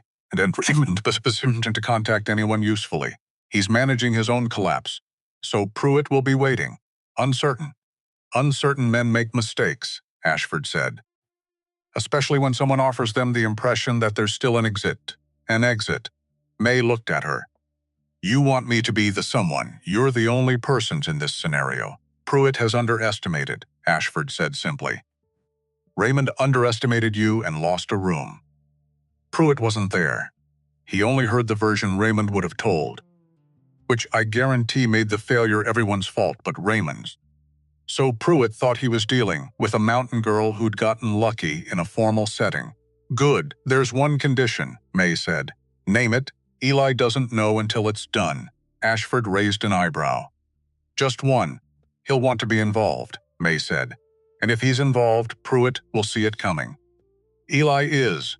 She paused, choosing. Eli is not subtle about people trying to protect. A pause. And you are, Ashford said. I grew up invisible, May said. People what they expect to see. I've been using that my entire life. Ashford looked at her for a long moment. Then she picked up her coffee. Drank it this time. All right, she said. Here's what we do. She told Eli she was spending the morning with Ashford, which was true. She did not mention the specific nature of what they were planning, which was selective. She thought about Eli saying that word, selective, the distinction he'd drawn between selective and evasive. She held it in her mind as she crossed the lobby of Pruitt's hotel, the cheaper one on the west side of town, the one that didn't ask too many questions, and told herself she would explain everything afterward, every detail. She would not hide. But first it had to work. Pruitt was in the dining room, alone. Pruitt took breakfast alone, always, in the same corner table. Back to the wall.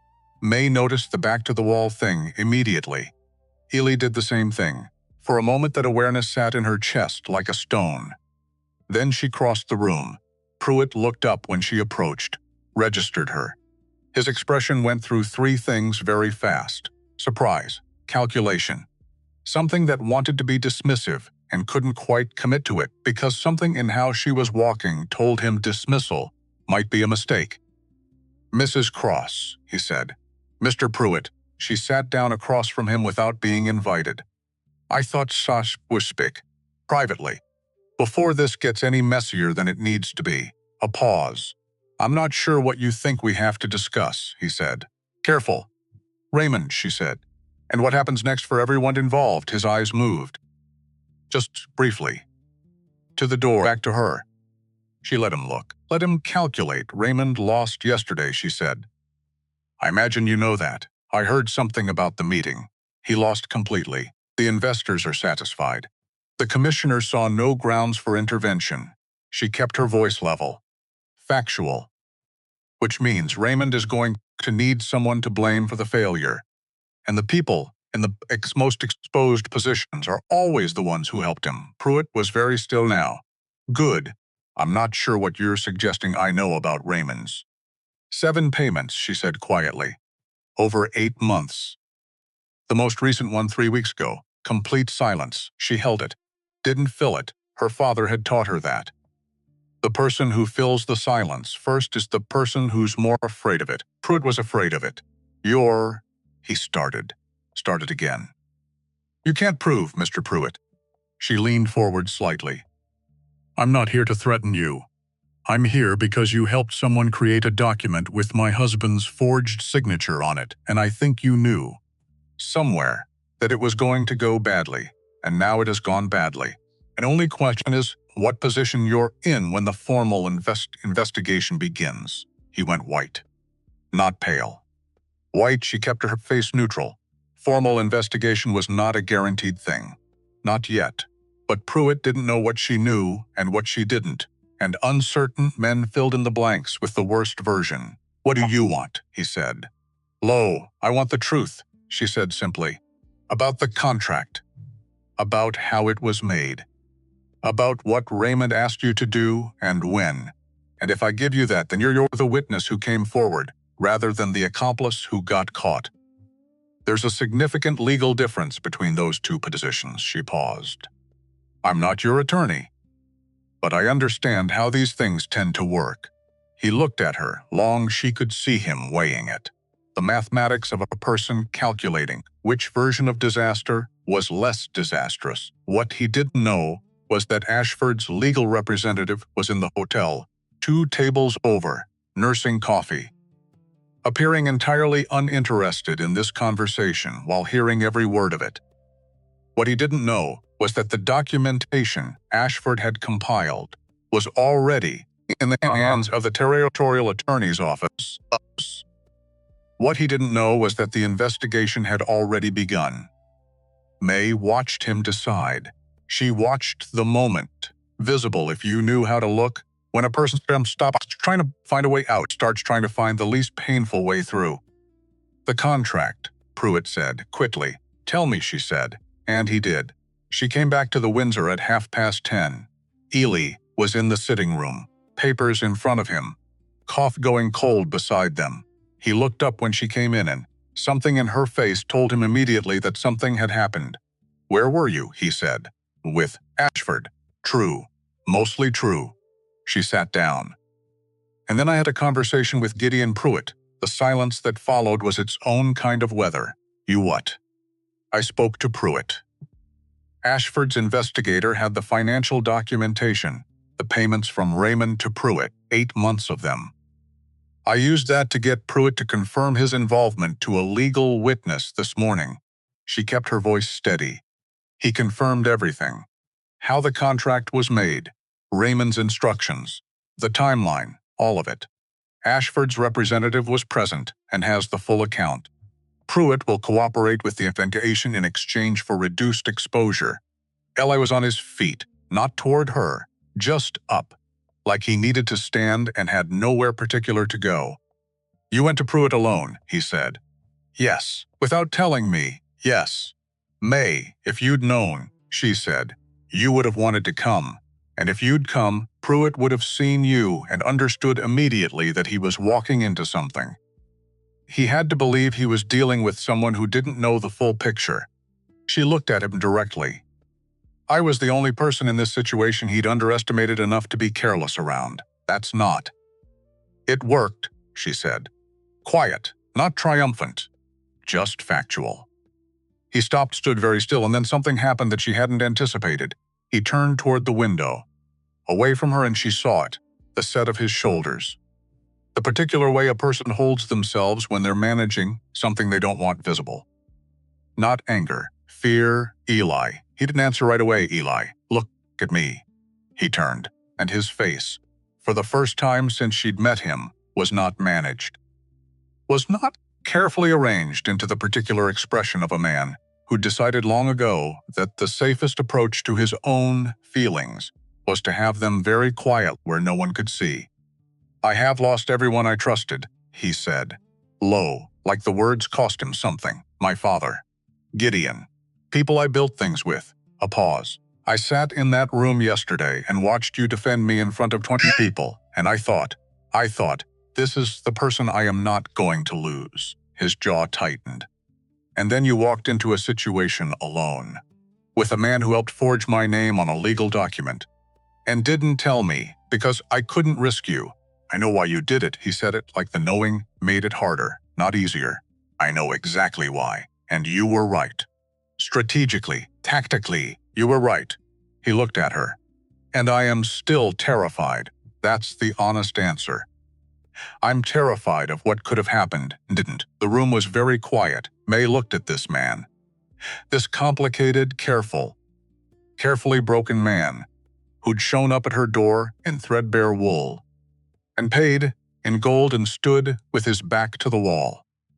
In every room he entered, because some part of him was always watching for the thing that was going to go wrong next. I am not going anywhere, she said. You don't know that. I know it today. She stood, crossed the room, stopped in front of him. And today is what we have. Today is what anyone has. You don't get a guarantee, Eli. Nobody does. You just get the person in front of you choosing. Again, he looked at her. Then, don't do that again, he said, without telling me first. I'll tell you first, she said. If you stop keeping me outside the walls, a long pause. The walls, he said. You know what I mean. He did. She could see that he did. That's a fair trade, he said finally, slowly. Like a man agreeing to something that frightened him and deciding the fright was worth it. Good, she said, and then, because she didn't know what else to do with everything that was sitting in her chest, and because her father had told her to be brave but not reckless, and she had decided that this particular moment was brave. Rather than reckless, she put her hand on his arm. Just that, just her hand on his arm. He looked down at it and didn't move away. The second meeting happened 2 days later, not in the territorial office, in a smaller room, a formal conference room in the attorney's building on Blake Street. Commissioner Aldridge again. The same 3 investors. Raymond's attorney conspicuously without Raymond because Raymond had been advised by his own counsel that attending was inadvisable. Pruitt's testimony was read into the record, all of it. May sat beside Eli and listened to Pruitt's account of what Raymond had asked him to do. The timeline, the payments, the specific afternoon, a Wednesday in late January. When Pruitt had spent 3 hours in Raymond's Denver study, practicing Eli's signature from samples Raymond had accumulated over years. The careful work of a man who'd convinced himself he was just doing a job and not building the foundations of his own destruction. The room was quiet. In light of this testimony, Aldridge said, and the corroborating financial documentation provided, I find no grounds to continue the governance review of cross-timber operations. Furthermore, I am referring the matter of document fraud and conspiracy to the Territorial Prosecutor's Office for formal review. Wells shook Eli's hand afterward. Brief, firm. My office will send over the renewal paperwork next week. I see no reason to delay. Blackwood caught May's eye from across the room and gave a small nod. And Vivian Ashford, the last to leave, stopped in front of both of them. I'd like to come to the valley, she said. For the consultation I mentioned, I want to see the operation in person before I finalize what I'm going to propose. You're welcome anytime, Eli said. Ashford looked at May. I should tell you both, and I mean both of you specifically, that what I'm going to propose involves 2 separate agreements. One with Eli regarding the timber consultation, and one with you directly. She looked at May with the directness of a woman who'd spent decades being taken less seriously than she should have been, and had stopped accommodating it. Your agreement will be your own terms. Your own compensation, not contingent on your marriage. May felt something shift in her chest, not surprise, exactly. Something larger than surprise. The particular sensation seen accurately by someone who had no obligation to look. I'll be there, May said. They left Denver 2 days later. The same route back, north and up. The city falling away behind them and the mountains rising ahead, and the particular quality of the air changing as they climbed, thinning, sharpening, becoming the air she'd been breathing for weeks now, and had already started to think of as simply air. They rode at the same pace. Side by side where the trail was wide enough. Single file where it narrowed. May didn't look back, not because she was avoiding it, because there was nothing behind her that she needed to hold on to. Her mother would come in spring. She'd already written the letter. Helen Hale deserved the valley. Deserved to see what her daughter had what her daughter was building. On the second afternoon, high in the pass, where the trail narrowed to its most treacherous point, and the drop fell away sharp to the left, Eli's horse stumbled, not badly, not dangerously, just a hoof on a loose stone, a shift, a recovery that was smooth and immediate. But May was right behind him, and she felt her own heart contract in the half-second before the recovery happened. "You're all right," she said. "Not a question, fine," he said. "Just a loose stone." They kept moving. But she noticed, for the first time, that she'd reached for her reins tighter, without deciding to, that her body had responded to his stumble before her mind had caught up. She sat with that for a moment. Didn't say anything about it. Some things you needed to sit with for a while before you knew what to do with them. The valley received them the way it always did, without ceremony, without announcement. Just there, suddenly, as you came around the last curve of the descent, the lodge on its rise, smoke from the workshop chimney, the creek catching the late afternoon light, the horses in the south paddock lifting their heads and then going back to the grass. Wren nickered when she saw the stable. May patted her neck. "I know. Me too." Declan met them in the yard, took a look at their faces, both of them, and made the assessment of a man who'd worked for Eli long enough to read the weather of a situation without needing it explained. "Go well," he said. "Go fine," Eli said. Declan nodded once. He took the horses and they walked to the lodge. Bertie had dinner on the table. She looked at May when they came through the door, one long look. The kind that inventoried a great deal of information very quickly. Bertie made a sound that meant several things at once, none of which required elaboration, all of which were warm. Then quietly, so only May could hear, "I knew it would be you. Didn't know your name yet. But I knew it would be someone like you." May looked at her. Bertie had already turned back to the stove. She put food in front of them and left them to it. They ate in the particular succulence of people who are tired in the good way, tired from actual work, actual effort, actual things that mattered. Outside, the valley sounds, wind in the pines, the creek. An owl starting up in the east trees, the sound of it moving across the dark. May thought about the ledgers in the office, about the 5 operations on the map she hadn't seen, about Ashford's proposal, which would ask her to be something specific and her own, and not contingent on her marriage, about what it meant to have a plan. For a future. Building rather than surviving. She thought about her father. Be brave, May. But not reckless, she thought. Papa, I think I'm getting the balance right. The letter came 3 weeks after they returned. Spring was beginning in the valley, tentative, cautious, the way spring always is at altitude. Patches of green appearing in the south-facing slopes. The creek running higher and faster from the snowmelt. The letter was from her mother. 3 lines in her mother's handwriting. Careful and shaky in the way that people's hands get when they're writing something they've been postponing. Your father passed on the 11th, in his sleep. He was not in pain. He asked me to tell you he was proud, not because of where you are, because of how you got there. May read it on the porch, alone. She sat with it for a long time. The grief came. Of course it did. She'd been expecting it, and it came anyway, the way grief always does. larger than the anticipation of it, shaped differently. She cried without being particularly aware of deciding to, just sat on the porch steps with the letter in her hands and let the valley be around her while it happened. Walter Hale, 43 years old, builder of 14 fence posts in the August heat, whistler of tuneless songs. Man who'd taught her that capable people are safer than dependent ones, that a contract works both ways, that looking back never helped anyone. Man who died, knowing his daughter was standing on her own feet. She hoped it had been enough. She thought it might have been, when Eli found her. How much later? Time had gone strange. He sat down on the step beside her without asking what was wrong. She showed him the letter. He read it, handed it back. "I'm sorry," he said. The plain kind of sorry. The kind that doesn't try to do more than it is. "He knew I was all right," she said. "He knew before he went." "Yes. That matters to me. I know it does." They sat on the steps for a while. The valley going about its business around them. Life continuing to be life. "I want to bring my mother here," May said. "In the spring. When the pass is clear, I'll send Declan to meet her," Eli said.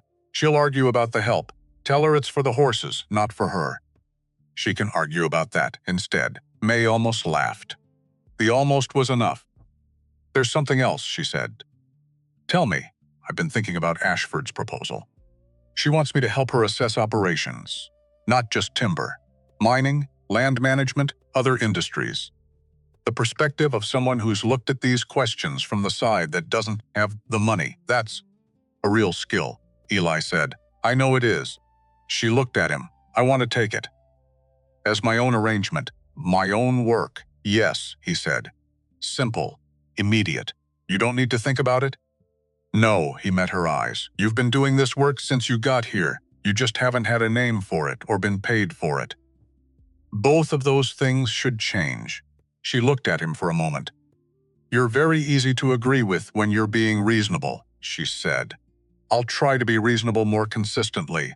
I'll hold you to that." Vivian Ashford arrived in late April with 2 assistants, a cartographer, and enough surveying equipment that Declan looked at the pack horses with the expression of a man recalibrating his afternoon plans. She stayed for 8 days. May showed her the timber operations, not as a tour guide but as someone who understood what she was looking at and why it mattered. She walked Ashford through the harvest rotation system, the regeneration data, the worker management practices, the cost analysis of sustainable versus extractive approaches, over 15-year and 30-year projections. On the 5th day, Ashford laid out 2 formal proposals on the table between them. Eli's, a consulting arrangement advising on timber management practices for 2 of her mining operations. May's, a broader role, a formal position as operational assessor, visiting Ashford's various enterprises and producing reports on the human and structural systems she found. The things that couldn't be captured in financial statements. The things that required knowing how to look. "What you did in Denver," Ashford said to May directly, "the way you read Pruitt, the way you read the room at the stakeholder meeting, the way you read Diana Cross's dinner." She paused. "That's not strategic thinking in the formal sense. That's something older and more practical. You know what's real and what's performed. Most people who've grown up with money can't do it. They've been insulated from the consequences of getting it wrong." "I haven't been insulated from anything," May said. "No. And that's your advantage." Ashford looked at the proposal on the table. "I want to use that advantage. Formally. With compensation that reflects its actual value." May looked at the number at the bottom of the proposal, looked at it twice, because her brain kept trying to make it smaller than it was. "That's." She started, Ashford said. May picked up the pen, signed. Summer came to the valley in its own time, unhurried, sure-footed. The way Wren moved through terrain she trusted. The snow retreated to the highest peaks and stayed there. The gardens Declan's crew had planted in April came up green and insistent. The creek dropped to its summer level, still strong, still cold, but less urgent about it. Helen Hale arrived on a Tuesday in early June. Declan met her at the lower pass with 2 horses, and enough patience for a woman who insisted she didn't need help with her own bags, and then accepted help with her own bags after 3 minutes. He brought her up through the last of the narrow trail and into the valley, and she stood where May had stood 8 months ago, at the last curve with the valley spread below. May was on the porch when they came down the slope. She watched her mother's face. She watched her mother's face. Watched the particular expression of someone who'd been managing their expectations very carefully and having them exceeded anyway. Helen got off her horse, looked at the lodge, at the workshop, at the gardens, at the mountains on all 4 sides, pressing in with their enormous different permanence. Then she looked at May. And May went down the steps and her mother grabbed her the way mothers grab daughters they've been worried about for 8 months. Hard. Both arms. The particular grip of someone who needed to verify through touch that the person was real and solid and present. "You didn't tell me," Helen said into May's shoulder. "I told you enough. You told me practically nothing. I told you I was well. That was true." Her mother pulled back, looked at her face, the way mothers do, reading everything that's been happening in the absence of letters. Helen looked at her for a long time. "You're happy," she said, like she was still deciding whether to believe it. May paused, chose the honest answer. "I'm building something, and it's mine. And that makes me the happiest I know how to be." Helen looked past her, to where Eli had come out onto the porch, stood at the top of the steps, waiting to be introduced. She studied him the way she'd studied everything for 50 years, thoroughly. Without rushing, "That's him," she said. "That's him. He's taller than I expected. He is. He looks like someone who doesn't say unnecessary things. He really doesn't." Helen made a sound. "Good. I've had enough of people who say unnecessary things." She picked up her bag and started toward the steps. "Well, introduce me. And then I want to see the garden." Declan told me about the garden. Ellie came down the steps, and Helen Hale, who had sent her daughter into the mountains with a stranger and prayed about it for 8 months, looked at Eli Cross, the way she looked at everything she needed to understand. He met it. Didn't look away. Didn't manage his expression into something easier. "Mrs. Hale," he said. "I'm glad you came. Are you?" Helen said. "Yes." She looked at him for another moment. "My husband said," she began slowly, "that you could tell the character of a man by whether he met your eyes when he said something uncomfortable." She paused. "He met mine, the one time I asked him, something that was going to cost him." She tilted her head. "You're doing that now. I know what this was for your daughter," Eli said. "I know what she gave up to come here. I don't take that lightly." Helen looked at May. May looked back, and her mother nodded once. The nod of a woman who'd made a decision and was at peace with it. "Show me the garden," Helen said to Declan, who had appeared at the right moment. "Before these two start saying significant things and make me stand here in the sun while they do it." Declan almost smiled. He led Helen toward the garden, and May and Eli stood in the yard, alone. "She's going to tell you exactly what she thinks of everything," May said. "Good. About the operation. About the lodge. About me. About you. I wouldn't expect otherwise. She'll be here all summer. She's welcome all summer." May looked at him, at this man, this complicated, careful man who'd appeared at her door in worn canvas, and paid in gold and offered her a contract and chosen over and built something in a valley that no map showed and never asked anyone to see him as more than what he was. "Can I ask you something?" she said. "Yes. The morning you came to our cabin. You'd been watching for 3 weeks, you told me. But you came the same morning as Garrett." She paused. "Why that morning?" He was quiet for a moment. "Because that morning I watched you stand at the window," he said. "Before Garrett arrived. Before any of it. You were counting the fence posts. I was in the tree line, and I could see your lips moving, and I counted along with you." He met her eyes. 14. And the way you looked at them, like they mattered, like each one was something worth holding on to. He paused. "I thought that's a person who understands. that the things built with effort are the ones worth keeping. She held that, for a moment, the fence posts. Her father in the August heat. "You should have said that," she said. "When you proposed, I didn't know how. You could have tried, I know." His face did something she hadn't seen before. The management dropped all at once, like a door opening from the inside. "I'm trying to be better at that. I know you are." The afternoon light was long and gold across the valley. The kind of light that made everything look like it had always been there.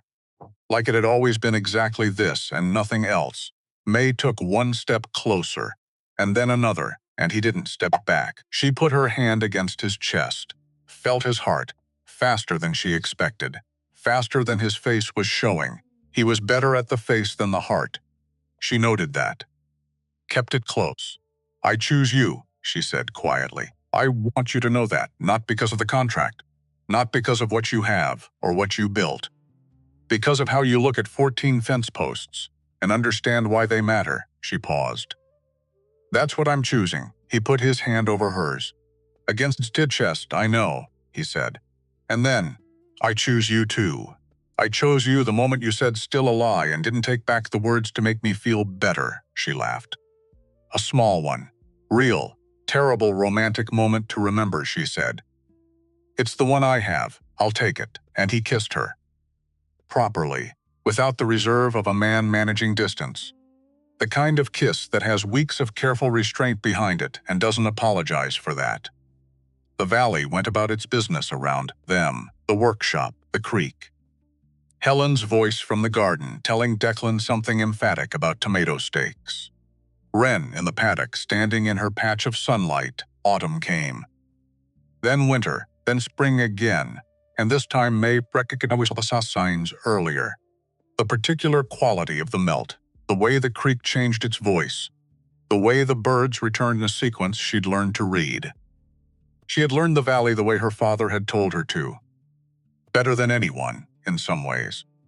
Better than men who'd been here for years because she'd arrived without assumptions and had seen it clear. Ashford came twice more. The consulting work had expanded. May's reports, she wrote them herself, in the careful, precise handwriting she'd taught herself from her grandmother's letters, were being read by people she'd never met in cities she'd never seen. They changed things. Small things, then larger ones. The way a particular mining operation treated its injured workers. The way another restructured its seasonal labor agreements. Not everything, not all at once, but something. The training program was Eli's idea. May's design. A pact with callous palms. A formal apprenticeship for workers from struggling settlements. The kind of background she'd come from. The kind where intelligence and capability went undeveloped. Because there was no pathway to develop them. 10 workers, the first year. 17 the second. Learning not just timber work, but the mathematics behind it. The planning, the management, one of them, a girl of 19 from a settlement 3 mountains over, reminded May so much of herself at that age that she found it difficult to look at her directly sometimes. The same jaw, the same careful watching, the same math running constantly behind the eyes. She gave her the good assignments.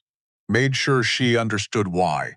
She wrote to the girl's mother, said, "She is the smartest person here. Make sure she knows it." On a morning in late autumn, May stood at the window of the lodge. The same window, the same view, but not the same. Never the same twice.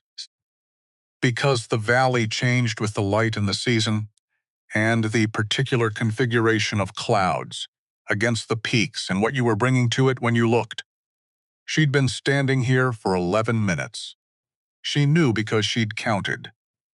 Not because she was afraid, or calculating or trying to hold something at a distance. Just because some habits are the shape of who you are. Some habits are how you know yourself. Eli came up behind her. He didn't ask what she was thinking. He knew enough now to know when she was thinking, and when she was just being, and which one this was. "My mother wants to plant more in the East Garden next spring," May said. "She's made Declan draw her a plan. It's ambitious. She's ambitious. She comes by it honestly." May turned her head, just slightly, enough to see his profile. the beard a little longer in the autumn.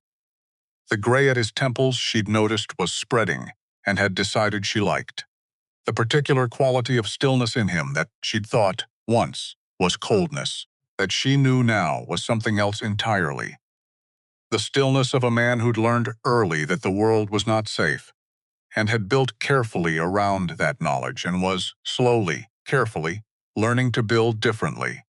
I was thinking about something, she said. Tell me. I was counting fence posts, she said. Same as always. The morning Garrett came. The morning you came, I know, he said. I was counting with you, and now. She looked out at the valley, the workshop smoke, the south garden, the horses moving in the paddock, the crew coming in from the north slope for the midday meal.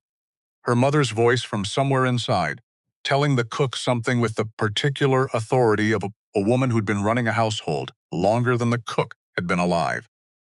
Now, when I count things, it's different. I'm not counting what's left. I'm counting what's been built.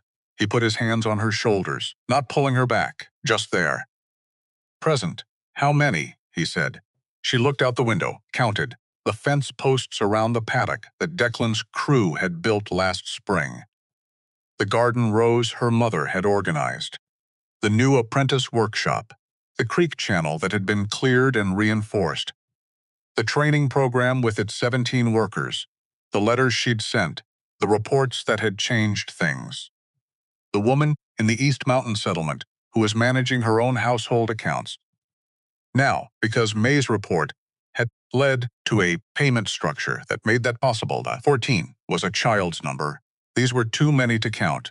More than I can keep track of, she said, his hands on her shoulders, solid and present. Good, he said. She leaned back, just slightly, into the warmth of him, and the valley went on being what it was. Hidden from anyone who didn't know to look, visible to everyone who did.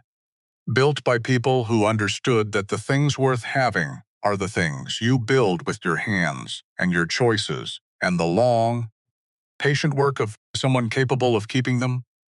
Outside, Wren stood in the paddock in her patch of sunlight, not going. Exactly. Where she meant to be, $340. That was where it started. Not with love, not with grand gestures. With a number on a piece of paper and one honest choice made by a woman who had nothing left to lose except herself. She hadn't lost herself. That, in the end, was the whole of it.